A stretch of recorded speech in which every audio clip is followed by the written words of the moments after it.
Bonsoir et bienvenue à cette nouvelle édition de Direct. Aujourd'hui, nous célébrons Noël copte. Il y a une différence de calendrier entre le Noël copte et le Noël occidental.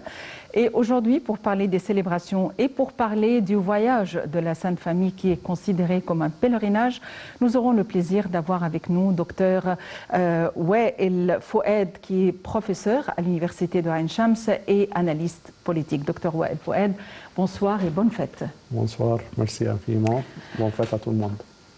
En cette occasion, il y a eu énormément de messages de vœux, même au niveau du gouvernement et au niveau étatique. Et en cette occasion, le chef de l'État a adressé ses vœux au pape Tawadros II. Le président Abdel Fattah el-Sisi a félicité par visioconférence le pape Tawadros II à l'occasion des fêtes de Noël copte, apprend-on, de la page officielle du porte-parole de la présidence.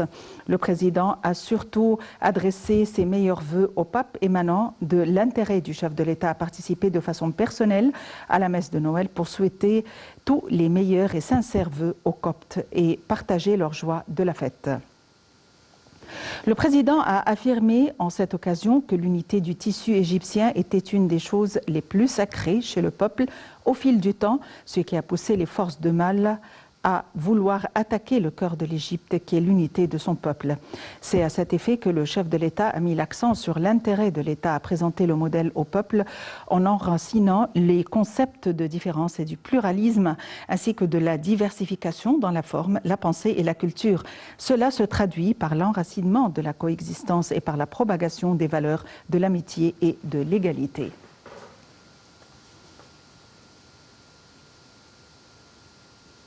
Il faut dire aussi qu'en cette occasion, l'épouse du chef de l'État, Mme Intisar el-Sisi, a adressé ses vœux au peuple égyptien et aux Égyptiens résidant à l'étranger.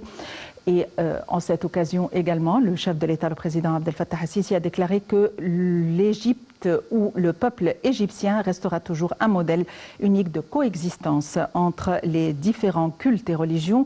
Il a fait cette déclaration en adressant les meilleurs vœux aux citoyens égyptiens qui célèbrent le Noël copte. Le chef de l'État a aussi félicité par visioconférence le pape Tawadros II, comme on vient de le mentionner. Nous allons avoir plus de détails dans ce compte rendu avant d'aborder notre débat avec notre invité, Dr Wael Fouad.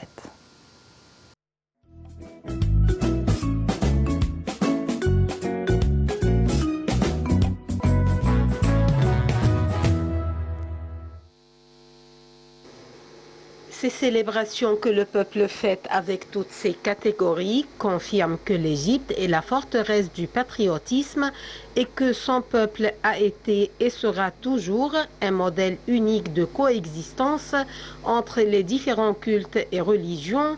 C'est ce qu'a écrit le président Abdel Fattah el-Sisi hier sur son compte sur les réseaux sociaux en adressant ses meilleurs vœux aux citoyens égyptiens qui fêtent le Noël copte.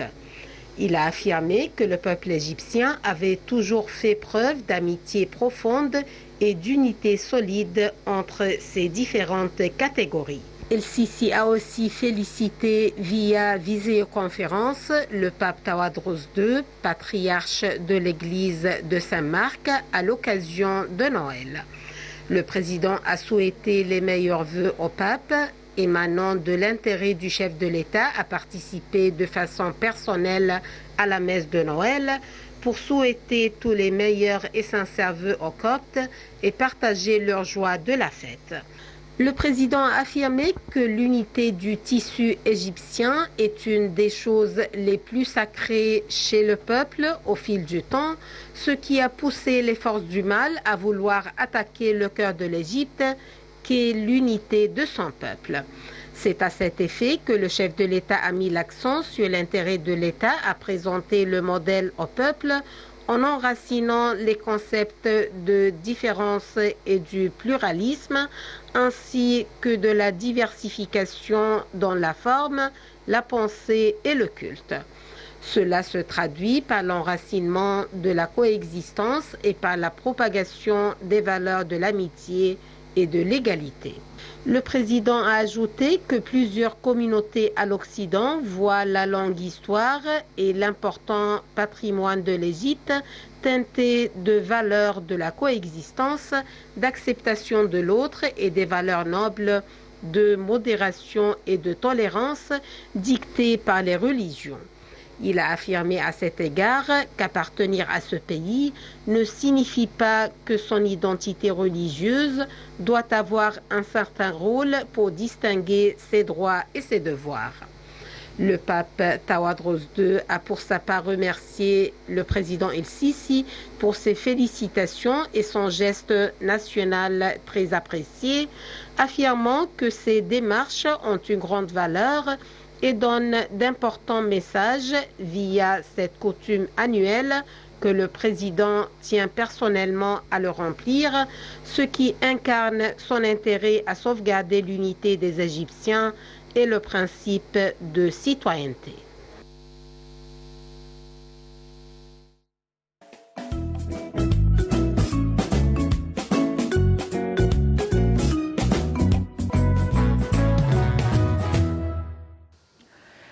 Joyeux Noël à tous. Depuis le mois de décembre, la fin du mois de décembre jusqu'au début du mois de janvier ici en Égypte, nous vivons cette ambiance de fête. C'est vrai qu'à la lumière de la pandémie, les fêtes sont très restreintes, sont très limitées, même au niveau des messes, et que tout le monde a dû changer ses habitudes. Mais Noël, c'est Noël et c'est une célébration. Les sapins ne sont pas tellement partout, tellement il n'y a pas vraiment de sortie, il n'y a pas vraiment d'ouverture, il n'y a pas vraiment d'aspect très large de vie et de sortie et de voyage.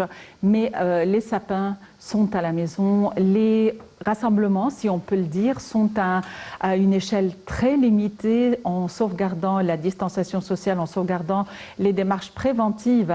Et pour nous plonger un peu plus dans cette ambiance de fête, nous avons le plaisir d'avoir avec nous ce soir Dr Rouet El Fouad, analyste politique. Et comme il vient de le mentionner, il est sur la voie de devenir un écrivain. Il a commencé à écrire. Il est professeur à la faculté des lettres à l'université d'Al-Shams. Dr Rouet El Fouad, bonsoir. Bonsoir. Et bonne fête. Merci infiniment. Bonne fête à tout le monde, à toute l'Égypte. Alors, docteur El Fouad, c'est vrai que la fête cette année a un aspect tout à fait différent. L'année dernière, certes, jusqu'au mois de janvier, on n'en était pas là. On commençait à entendre parler du coronavirus, de ce virus qui commence à se lancer à partir de la Chine, mais on se disait, c'est loin. On n'a pas le virus, mais cette année, vraiment, c'est différent. Alors, comment est l'aspect de la fête cette année? L'aspect de la fête, nous sommes toujours heureux. On garde toujours la joie. Oui, on a perdu des personnes, mais on croyait toujours qu'ils vont au royaume céleste. Donc, ils ont terminé leur tâche sur la terre. Et par conséquent, c'est leur moment de partir. Soit par le virus, soit par autre moyen, parce que c'est leur temps. Donc, ils ont terminé la tâche divine chargée par Dieu à eux pour terminer leur travail sur terre. Ce sont des responsabilités de différents niveaux, soit à l'Église, soit pour la famille. Et toujours, on ne peut pas négliger le sentiment de détresse, mais après, on est toujours heureux parce que c'est le moment de leur départ et c'est fait, c'est terminé. Le pape Tawadros II a toujours parlé hier de la fête et comment être heureux. Il a décrit ce qui s'est passé au cours de la scène de la visite des mages et des bergers au Jésus-Christ dans la crèche.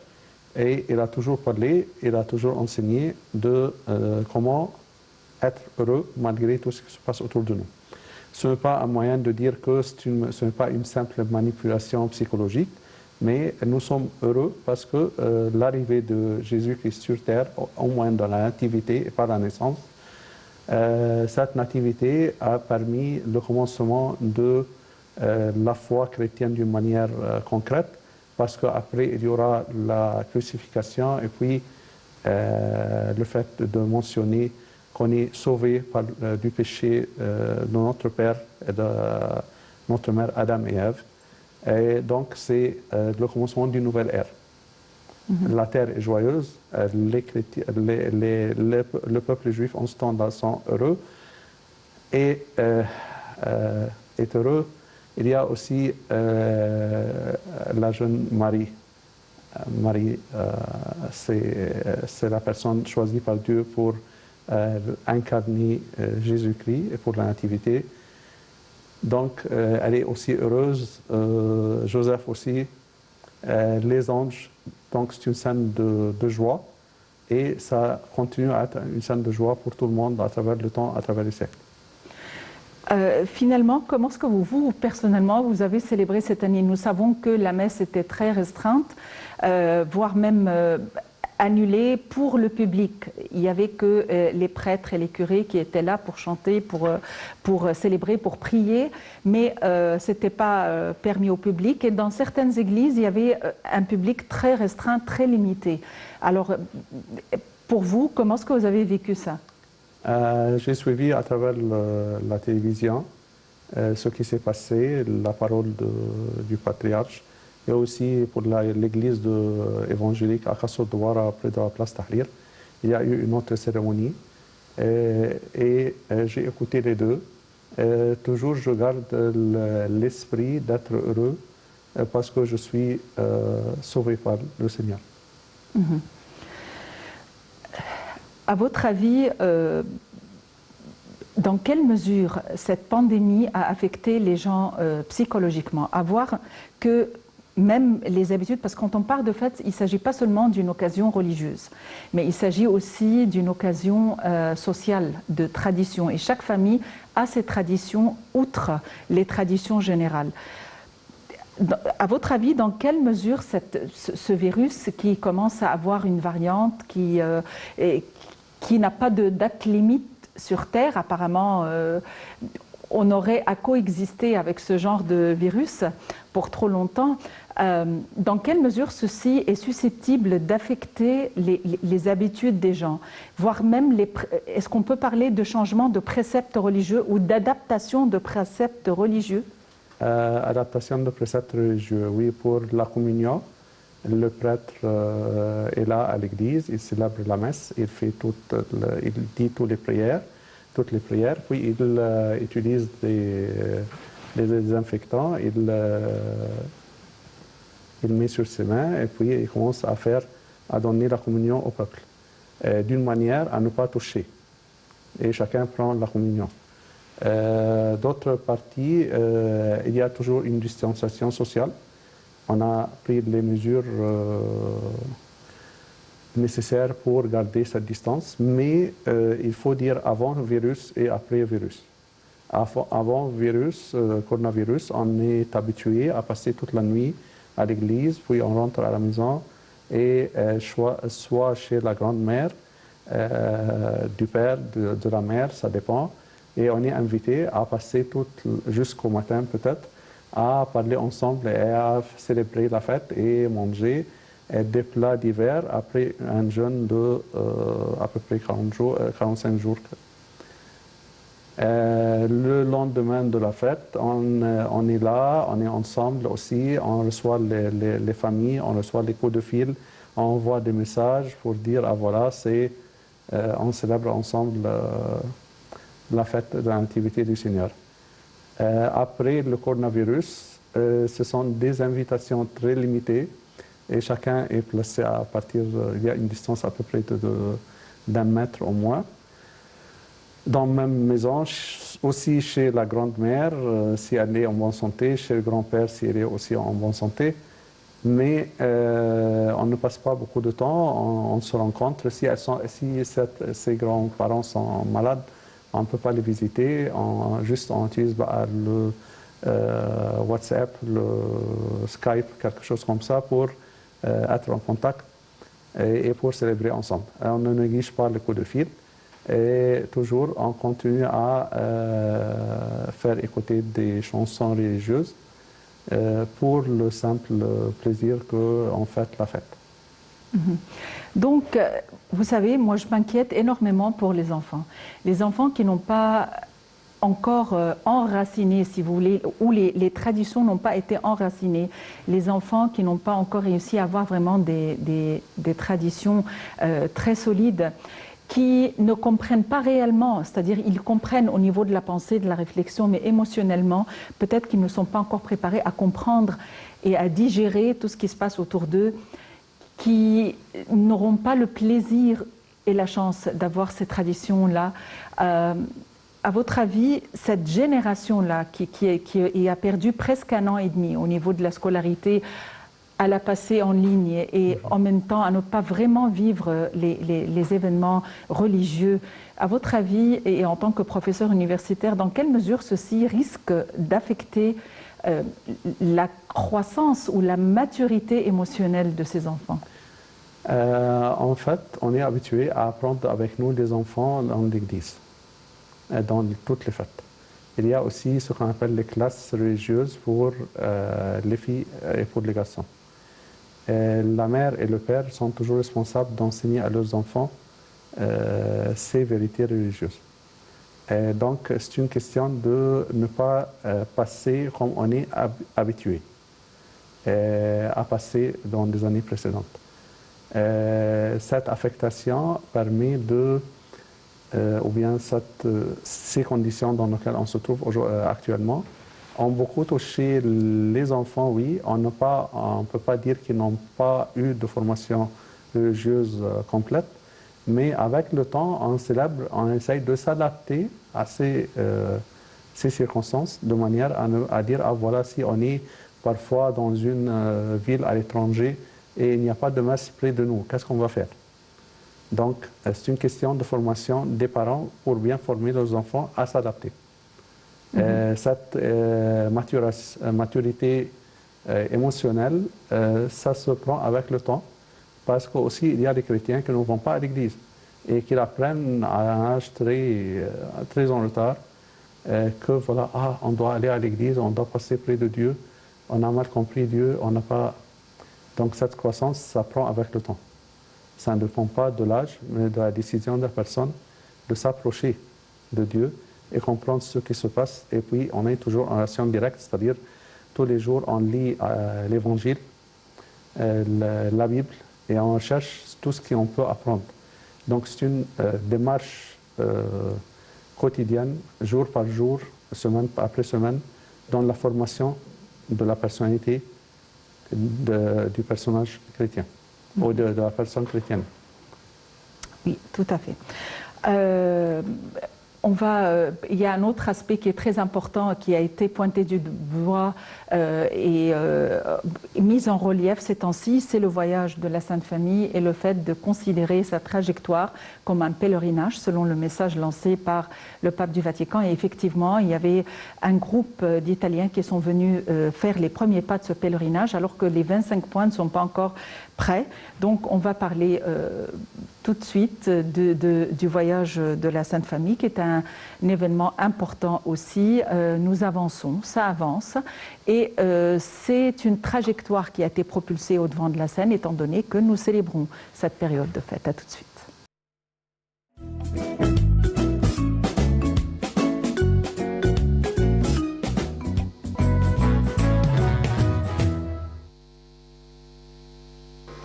La Bible dit à propos de l'Égypte, « Béni soit l'Égypte, mon peuple ».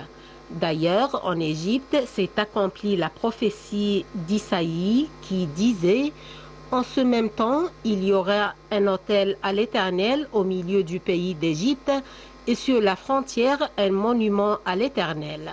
Ce sera pour l'Éternel des armées un signe et un témoignage dans le pays d'Égypte. » Selon la tradition, la première halte de la Sainte Famille a eu lieu dans la ville de Farma à l'est du Nil, puis il aurait continué jusqu'à Mostorod, un village au nord du Caire. La tradition raconte qu'après leur passage, une source aurait jailli près de la ville. Ils se sont ensuite arrêtés à Sakha, où l'église de la Sainte Famille garde encore aujourd'hui une pierre ayant conservé l'empreinte de pas de l'enfant Jésus. Puis ils se sont dirigés vers Wadi Natroun avant de s'arrêter aux portes du Caire. Ici, un arbre les aurait protégés du soleil. Lors du voyage, il aurait vraisemblablement vu les pyramides d'Égypte. La Sainte Famille s'est ensuite rendue au Vieux-Caire, puis s'est dirigée vers le sud pour arriver dans la région de Maadi, où ils ont embarqué sur un petit bateau en direction de Dir el-Gormous et de Gabal el-Tir. Leur séjour le plus long en Égypte était à Gabal Kouiskem. Ils seraient restés ici environ 6 mois avant de rentrer chez eux. Ils auraient fait une dernière halte à Assiout. Le peuple égyptien est très fier de ce chapitre spécial de la vie de Jésus et conserve une dévotion très forte à la Sainte Famille qui a voyagé et vécu parmi eux durant les premières années de la vie de Jésus. Pendant plus de 3 ans, la Sainte Famille a visité les villages et les villes d'Égypte, se déplaçant d'est en ouest, du nord au sud, marquant ainsi le pays tout entier du signe de la croix. Pour toutes ces raisons, lors du voyage apostolique en Égypte du pape François, l'UNESCO a annoncé l'inscription du chemin de la Sainte Famille au patrimoine mondial de l'humanité.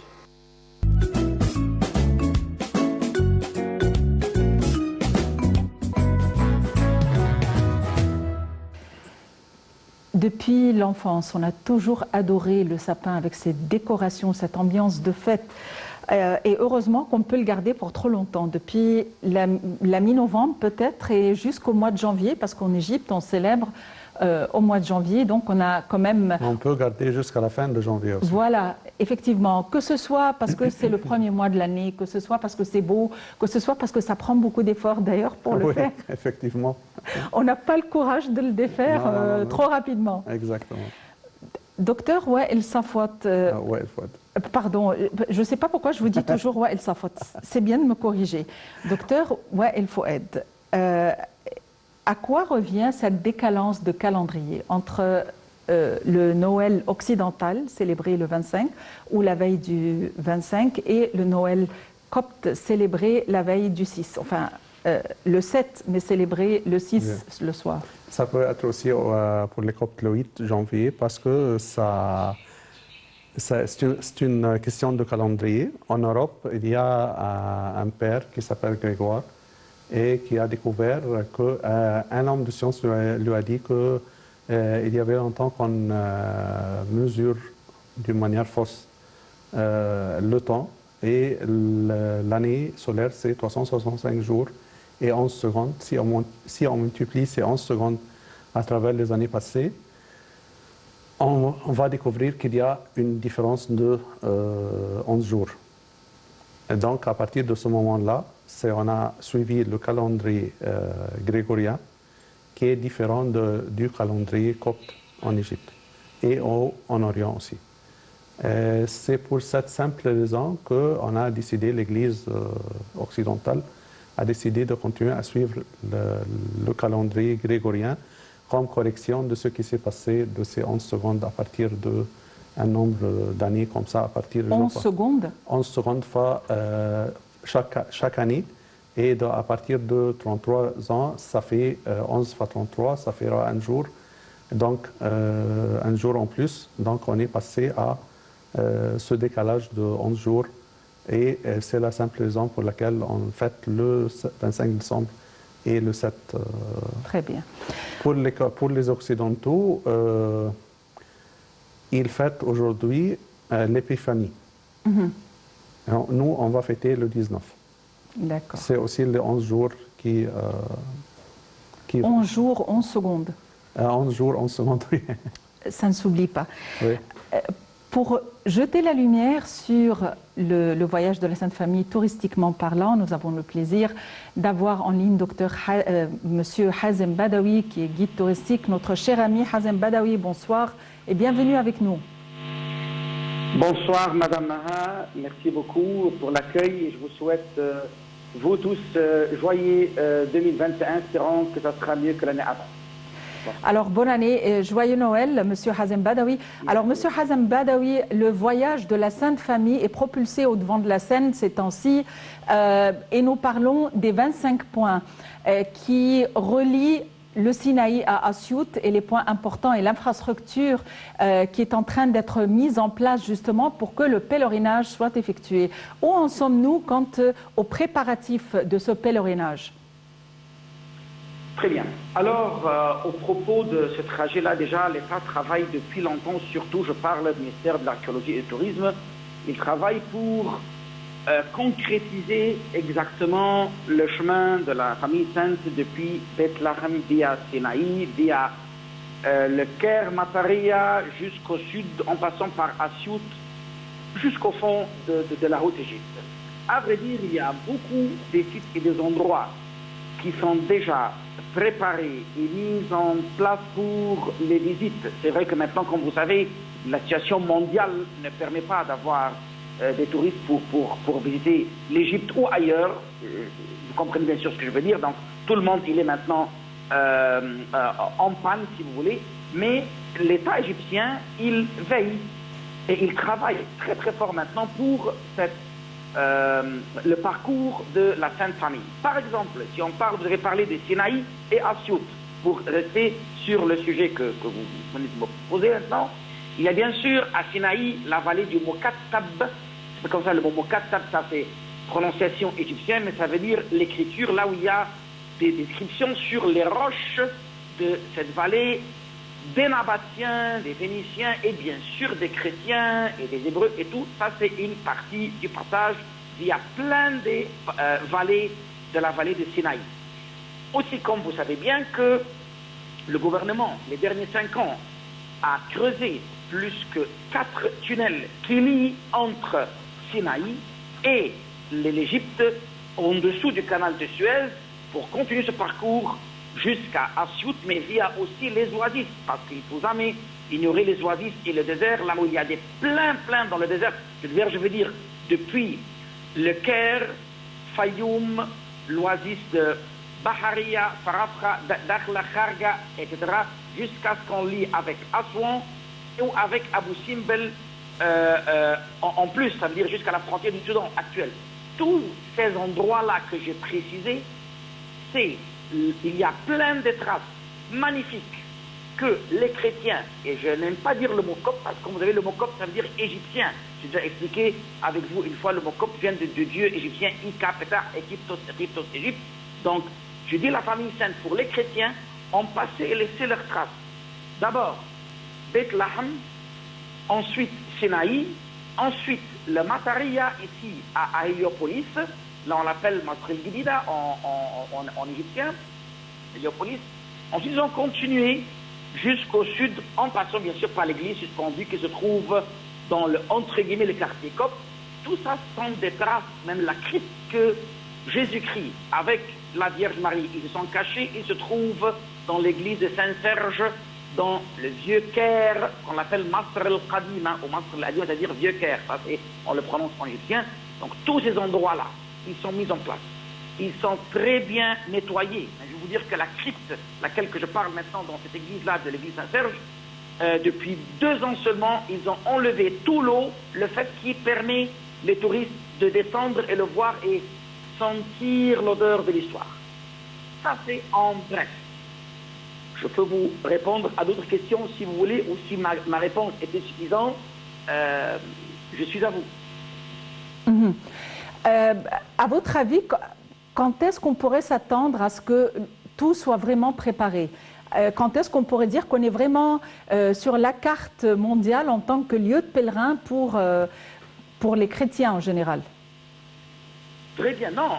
Il faut savoir bien madame, que ce que je vous parle là, ce sont des sites visitables et ouverts.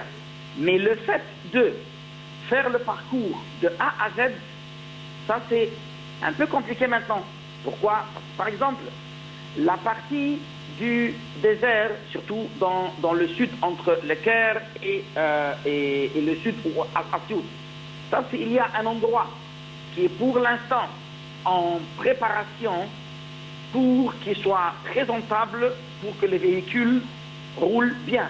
Mais les sites sont ouverts. C'est-à-dire, par exemple, si on prend l'avion du Caire jusqu'à Luxor, ensuite un bus jusqu'à Assiout, ça c'est, on peut visiter quelques sites. Si on est au Caire ici, on peut aller visiter l'arbre de la Vierge Marie à El Mataria. Par exemple, ce sont des sites ouverts. Si l'État autorise les 4x4 dans le Sinaï, dans le s'agissant de Sinaï, on peut visiter la vallée de Moukatab. Tous ces sites que j'ai prononcés, madame, ils sont visitables. Mais juste pour faire le chemin ou le parcours, ça, on ne peut pas le faire dans une semaine. Il faut mettre au moins 2 semaines ou 20 jours. Ça veut dire que c'est de long terme. Et on l'a déjà fait déjà. Il était, moi, je l'ai fait personnellement avec des groupes, des pèlerins qui venaient exprès de la France il y a plus que 20 ans. On a fait ce parcours-là. D'abord Sinaï à part. Ensuite, on a continué vers le sud. On a pris l'avion du Caire jusqu'au sud, jusqu'à Luxor. Et on a fait une partie jusqu'à Azout et Sohag. Ça, c'est à cause du temps et bien sûr les frais. Ça coûte énorme si on reste 20 jours. Et bien sûr, si on veut vendre un programme comme ça pour satisfaire les touristes, il faut être reposant, entre guillemets. Comprenez-vous moi, reposant ou correct au niveau du moyen, au niveau du cotation et pour le trajet. Parce qu'il y a ceux qui veulent faire ça, normalement, ils sont relativement âgés au-delà de 60, alors ils aiment aussi le confort. C'est pour cela, mais tous les sites que je vous l'avais dit, l'État, surtout le ministère de Tourisme et de l'Archéologie, ils l'ont préparé au niveau de la propreté, au niveau d'être présentable. Ça, c'est même au Fayoum et au Saqqara. Alors, on a trouvé plein de pièces qui sont présentées aujourd'hui au musée copte qui se trouve au Vieux-Caire. Voilà. Monsieur Hazem Badawi, vous êtes guide touristique. Merci pour votre intervention. Docteur Wael Fouad, en attendant d'avoir tous les points prêts, à votre avis, est-ce que les quelques points qui sont déjà existants constituent une partie du pèlerinage? Est-ce que les pèlerins peuvent dire on a effectué le pèlerin ou il faut attendre les 25 points? Pour le moment, il faut faire ce qu'on peut faire. Ces sites touristiques sont reconnus par l'Organisation des Nations Unies. Donc, on pourrait même le faire à travers des sites d'Internet, comme le www, tout sur le pèlerinage. Mais on doit attendre aussi jusqu'à la fin ce qui est très intéressant, c'est que les autorités travaillent en parallèle dans tous les gouvernorats où la Sainte Famille avait vécu. Donc c'est très intéressant parce que très récemment, en travaillant au Caire, il y a eu, en Haute-Égypte, à Soud peut-être, il y a quelque chose qui a été inauguré, un site, et plusieurs endroits. La montagne rouge, il y a aussi des préparations là-bas parce qu'à Soud, il y avait un hôtel, c'est le premier hôtel, la première église fondée par Jésus-Christ lui-même. Donc c'est visitable. Oui, toujours on peut visiter, mais toujours à cause des mesures préventives, on ne peut pas toujours avoir accès. Effectivement, c'est Noël. Comme l'a dit Dr Wael Fouad, il faut célébrer dans la mesure du possible. Avant de terminer notre émission, nous allons passer à autre chose. Retrouvez-nous tout de suite. Nous allons tourner la page juste avant de clôturer et profiter de notre présence avec Dr Wael Fouad en tant qu'analyste politique. Évidemment, le résultat des élections législatives ont été annoncés il y a très longtemps et les élus vont amorcer leur travail pour cette deuxième tournée ou cette première tournée ou ce premier mandat après les élections du Parlement. Et parmi les membres du Parlement, il y a des membres qui sont désignés par le chef de l'État. Alors, donc, pour en savoir plus, Dr Wael Fouad, quelle est la différence entre les membres élus et les membres désignés par le chef de l'État? Les désignés sont choisis par le chef de l'État pour une certaine raison politique et sociale. C'est encourager la présence de la femme, des chrétiens, des personnes qui jouent un rôle, la jeunesse, les jeunes qui tournent autour de 45-46 ans, c'est encore pour donner plus de place à la jeunesse, parce que nous sommes un peuple formé de 60% de jeunes. Ceux qui sont élus, c'est eux qui ont décidé, ou bien les partis politiques auxquels ils appartiennent ont décidé ensemble de se trouver sur la scène et attendre les résultats désignés par le peuple. À votre avis, quels sont les sujets les plus importants ou les dossiers les épineux les plus importants que le Parlement, sur lesquels le Parlement devrait se pencher durant cette session? Les dossiers sont assez nombreux parce qu'on a des réformes au niveau des finances. On a aussi, on doit continuer le dossier de l'enseignement. On doit poursuivre la loi de la sécurité sociale, la sécurité sanitaire aussi, c'est-à-dire que appliquer le droit de tous les Égyptiens à avoir accès à n'importe quel hôpital à n'importe quel moment où on souffre. Et c'est une réforme pour le système de la santé ou bien les services sanitaires offerts par l'État. On doit aussi, il y a aussi certaines lois concernant si je ne me trompe pas, les anciens locataires dans des bâtiments très anciens, le rehaussement de cette rente mensuelle qu'on doit payer, ou bien cette somme qui ne dépasse pas les 5-6 livres aux propriétaires de ces maisons. Donc on va trouver aussi une solution pour ce système de bâtiments à renouveler, ou bien ce qu'on va travailler pour le moment, ou bien dans les mois suivants concernant ces dossiers. Docteur El Fouad, encore une fois, nous vous souhaitons un joyeux Noël, une bonne année. Merci infiniment, pareillement. Et merci d'avoir été avec nous aujourd'hui. Merci à vous. Reste à vous remercier pour votre fidélité, à vous souhaiter un joyeux Noël, à célébrer dans la mesure du possible, à la lumière des personnes malades dans la famille, à la lumière de tout ce qu'on a pu subir durant l'année écoulée. Reste à espérer le mieux pour l'année prochaine, à être optimiste. Passez pas seulement un joyeux Noël, un bon week-end et à la prochaine. Au revoir.